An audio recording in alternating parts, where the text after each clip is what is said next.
اللہ تبارک و تعالیٰ نے قوموں پہ عذاب نازل کیا اور قرآن مجید فرقان حمید نے ان قوموں کے تذکرے بیان فرمائے۔ بھائی کس لیے بیان کیے؟ کہ ہم عبرت حاصل کریں، ہم یہ غور کر لیں کہ یہ کام ہم نے نہیں کرنا، اس کام سے ہم نے بچنا ہے، ہم نے غور کرنا ہے کہ یہ چیز ہمارے اندر۔ لوگ کہتے ہیں نہیں کہ نہیں، ہم پہ یہ عذاب نہیں آئے گا، بالکل نہیں آئے گا، اس میں شک نہیں۔ پر اللہ نے بیان کس لیے کیا تھا؟ بیان کیا قرآن مجید معاذ اللہ کسی ایسی چیز کا بیان کرتا ہے جس کی ضرورت نہ ہو؟ قرآن پاک نے ایک ایک حرف ایسا بیان کیا جس کی مسلمان کو ضرورت تھی۔ قوم نوح کا ذکر فرمایا قرآن پاک۔ حضرت نوح علیہ السلام کی قوم کو حضرت نوح علیہ السلام نے 1500 سال سمجھایا ہے۔ 15، کچھ لوگوں نے 950 سال لکھا ہے نا، اعلیٰ حضرت نے لکھا 1500 سال عمر ہوئی حضرت نوح علیہ السلام۔ اللہ تعالیٰ بندے کو جلدی سزا نہیں دیتا، بلکہ قرآن مجید میں ایک جگہ رب کریم اس طرح بھی فرماتا ہے کہ جب بندے مجھے بھول جاتے ہیں تو میں ان کے لیے نعمتوں کے دروازے کھول دیتا ہوں۔ بندہ سمجھتا ہے کہ میں کچھ تو ہے نا کہ میرے اندر، کہ میں جدھر جاتا ہوں خیر ہی خیر ہو جاتی ہے، وہ سمجھتا ہے کہ میری عقل ہے،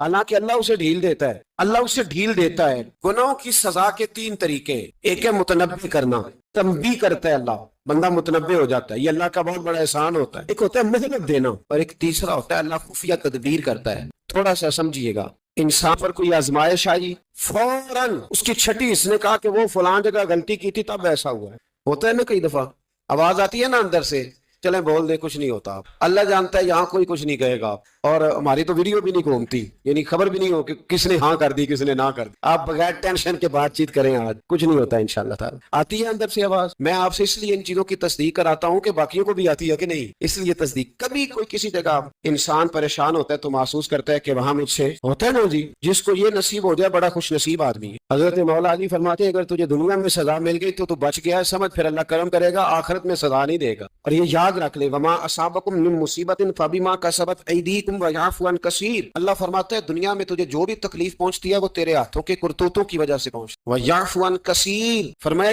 کثیر گناہ تو میں ویسے ہی معاف کر دیتا۔ یہ جو تیری زندگی میں دکھ ہے نا، یہ بھی میری قلیل سزائیں ہیں۔ یہ کثیر پر سزا، یہ قلیل ہے، قلیل یہ جو تمہاری زندگی میں تکلیفیں۔ انسان کو سزا مل۔ حضرت فضیل بن عیاض رحمۃ اللہ تعالی علیہ گھوڑے پہ بیٹھے تھے، گھوڑا شرارت کرنے لگ گیا، اچھلنے لگ گیا، کودنے لگ گیا، تو حضرت فضیل بن عیاض نیچے اترے، ایک کونے میں جا کے نماز کی نیت باندھ لی، 2 رکعت نماز پڑھی، پھر دیر تک استغفار پڑھتے رہے، روتے رہے، دعا کرتے رہے، واپس آئے۔ خادم عرض کرنے لگے حضور سمجھ نہیں آئی، گھوڑے نے تھوڑی سی شرارت کی، وہ بدکا ہے، آپ نے اس کو چھوڑا ہے اور چھوڑ کر کے آپ نماز میں ڈٹ گئے۔ تو حضرت فضیل بن عیاض فرمانے لگے جب بندہ اللہ کی نافرمانی کرتا ہے نا تو جو چیزیں اس کی فرما بردار ہوتی ہیں وہ اس کی نافرمانی کرنے لگ جاتا۔ تو مجھے محسوس ہوا تھا کہ میں نے کہیں اللہ کی نافرمانی کی ہے، اس لیے ایسا ہوا ہے کہ میرے گھوڑے نے میری، تو میں توبہ کرنے لگا ہوں، اور اب دیکھتا ہوں بیٹھ کے بھلا کیا ہوتا ہے۔ میں نے سچی توبہ، حالانکہ مجھے یاد نہیں کہ میں کہاں بولا، پر کھری اور سچی توبہ کی۔ دوبارہ گھوڑے پہ بیٹھے تو گھوڑا بالکل صحیح ہو کے ساتھ چلنے لگے۔ میرے بھائی جب یہ تنبیہ ہے اللہ کی طرف سے، یہ متنبہ کیا جاتا ہے کہ تو بعد آ جا۔ بہت ساری جگہوں پہ انسان کو وقتی طور پر اگر سزا مل جائے،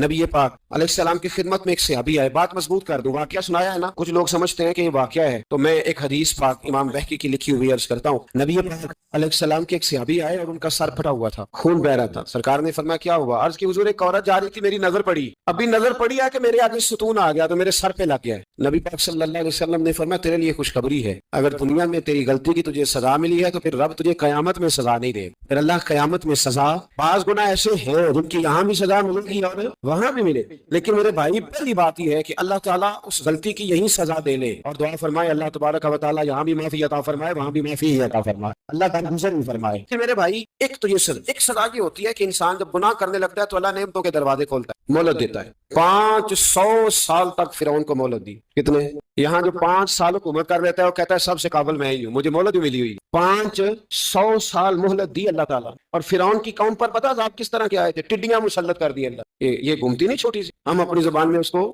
کچھ لوگ مختلف ناموں سے یاد کرتے ہیں، کوئی مکڑی کہتا ہے، کوئی کچھ کہتا ہے، مسلط کر دی، جاتی نہیں۔ ان پر بنی اسرائیل کے ان مقابل جو فرعون کی قوم تھی ان پر الزام اس طرح کا عذاب آیا کہ مینڈک مسلط کر دی اللہ تعالیٰ۔ برتن کھولتے تھے اندر مینڈک نکلتا، دنیا کی ہر دوائی استعمال کرتے تھے لیکن مینڈک نکل آتا تھا۔ تھوڑا سا سمجھا کرے چیزوں، ہمارے رنگ نہیں تھا گورے کہ ہم پر عذاب نہیں آتا، کوئی بہت زیادہ اللہ تعالیٰ معاف فرمائے دولت نہیں جمع کرا بیٹھے شاہی خزانے میں کہ ہم سے پوچھا نہیں جائے۔ یہ مہلت ہے، مہلت کو مہلت سمجھو۔ جب پکڑ آتی ہے نا اللہ کریم کی، میں نے دیکھا 6 اولادیں، ایک شخص کے بچے باہر سے آ رہے تھے، وہ بندہ بیمار تھا، مجھے کہنے لگا حضرت جی دعا کریں میں ان کے آنے سے پہلے مار جاؤں ورنہ آ کے مجھے مار دیں گے، تو دعا کریں۔ اتنی بے سکونی، کروڑوں روپیہ پڑا تو یہ عذاب نہیں؟ کوئی ضروری ہے کہ پتھر نہیں برسیں گے تو سمجھ آئے گی؟ یہ جو سگا بیٹا بوڑھے باپ کے قریب سے گزر جاتا ہے، سلام نہیں لیتا تو اس کو عذاب نہیں سمجھتے؟ یہ جو امت کی بیٹیاں امت کی بچیاں، ہماری بچیاں ایک ایک سال کے اندر 75 75 76 76 ہزار بچی ایک ایک ڈویژن سے بھاگ کے شادی کر رہی ہے اور ایک ایک صوبے سے. تو اس کو آپ اللہ کا عذاب نہیں سمجھتے؟ یہ معمولی بات ہے؟ نہیں نہیں، ہمارے رنگ ہو رہے ہیں، ہم بڑے سمارٹ ہیں. 1500 سال بولا تین علیہ السلام کی قوم. کتنے سال بول کے بتائیے، بول کے دوبارہ بولیے. 1500 سال. کوئی آدمی اپنی سمارٹنس پہ خوش نہ ہو جائے کہ 20 سال ہو گئے میں تو نافرمانی بھی کر رہا ہوں، روٹی بھی پک رہی ہے، میں تو حرام بھی کھا رہا ہوں، پھر بھی سب ٹھیک ہے. 1500 سال محنت دی. پھر حضرت نوح کہنے لگے اللہ میں نے تو بڑا سمجھایا نہیں باز. رب کریم نے فرمایا کشتی بناؤ. اللہ کے پیغمبر کشتی بنانے لگے تو قوم مذاق اڑانے لگے. اب کیا کرنے لگے ہو؟ اب کشتی بنانے لگے تو خیر تو ہے، قوم مذاق اڑا رہی ہے. حضرت نوح علیہ السلام کا آپ نے کشتی بنائی، پانی کہاں سے نکلا؟ نہ بارشوں کی نہ سیلاب آئے. ایک تندور تھا اس کے اندر سے پانی نکلنا شروع ہو گیا. کبھی تندور سے بھی پانی نکلا ہے اور جب نکالنے والا چاہتا ہے تو وہاں سے بھی ایک تندور سے پانی نکلا. اتنا نکلا اتنا نکلا اتنا نکلا کہ قوم ساری ڈوب گئی. قرآن مجید کے صفحات شہادت دیں گے کہ حضرت نوح کی قوم کا بچہ بچہ بہ گیا. بچے صرف وہ تھے جو حضرت نوح کے ساتھ ہو گئے، تباہ ہو گئی. اللہ بے نیاز ہے، بے نیاز. 1500 سال مہلت ملے اور تو پھر بھی کہے رب بڑا کریم ہے معاف کر دے گا. 1500 سال تجھے گنجائش دے اور تو کہے کوئی نہیں بات معافی نہیں چاہیے ابھی بھی. میرے بھائی حضرت صالح علیہ السلام کی قوم، حضرت صالح نے تبلیغ شروع کی تو کہنے لگے پہلے معجزہ دکھاؤ.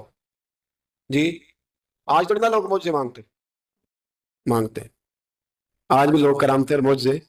اللہ معاف کرے، جو چیزیں معجزہ تو ہو نہیں نہ سکتا، لیکن آج بھی لوگ آپ یقین کریں کہتے ہیں یہ بڑی نمازیں پڑھتا ہے تو پھر بخشا کیوں نہیں گیا، پھر کیوں نہیں منو سروا کیوں نہیں اترا اس پر.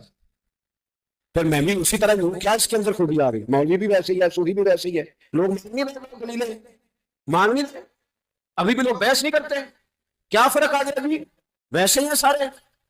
اللہ تعالیٰ سے ڈرنا چاہیے. ہمیں سامنے والے کی طرف دیکھ کر صحیح ہونے کا حکم نہیں ہے، ہمیں اپنی اصلاح کا حکم ہے. اپنی طرف دیکھ کے اپنے آپ کو ٹھیک کرنے کا. الزام لگا کے گزر جانا اس کا کوئی مطلب ہے؟ سنو اور یاد رکھو. حضرت صالح علیہ السلام سے کہنے لگے پہلے معجزہ دکھائیں. تو حضرت صالح علیہ السلام نے فرمایا اونٹ کہاں سے پیدا ہوتے ہیں؟ کہاں؟ اونٹنی کے بطن سے. فرمایا آؤ میں تمہیں پہاڑ کے اندر سے اونٹنی پیدا کر کے دکھاتا ہوں. کہاں سے؟ پہاڑ کے اندر سے. حضرت نوح ساتھ لے کے گئے تو پہاڑ کے اندر سے اونٹنی نکلی، اور اونٹنی بھی کب بنتی؟ اس کے پیٹ میں بچہ. اور اونٹنی اتنا دودھ دیتی تھی کہ ساری بستی دودھ پی جاتی تھی، پھر بھی دودھ بچ جایا کرتا.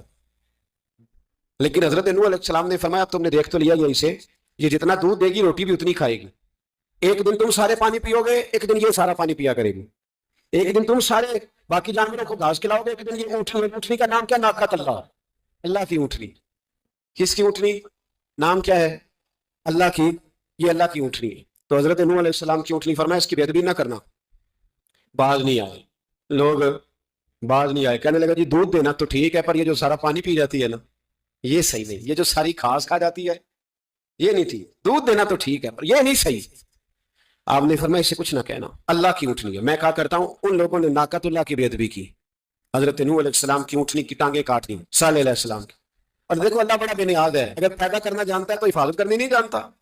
لیکن رب کریم نے فرمایا نہ کرنا. انہوں نے ان کی پیر کاٹ دیے، کانوں پہ چھریاں لگائیں. اونٹنی جب مر گئی، اونٹنی اللہ تبارک و تعالیٰ کی اونٹنی جب مر گئی تو حضرت صالح علیہ السلام کی قوم پر رب کریم نے زلزلہ بھیجا. اذا زلزلت الارض زلزالها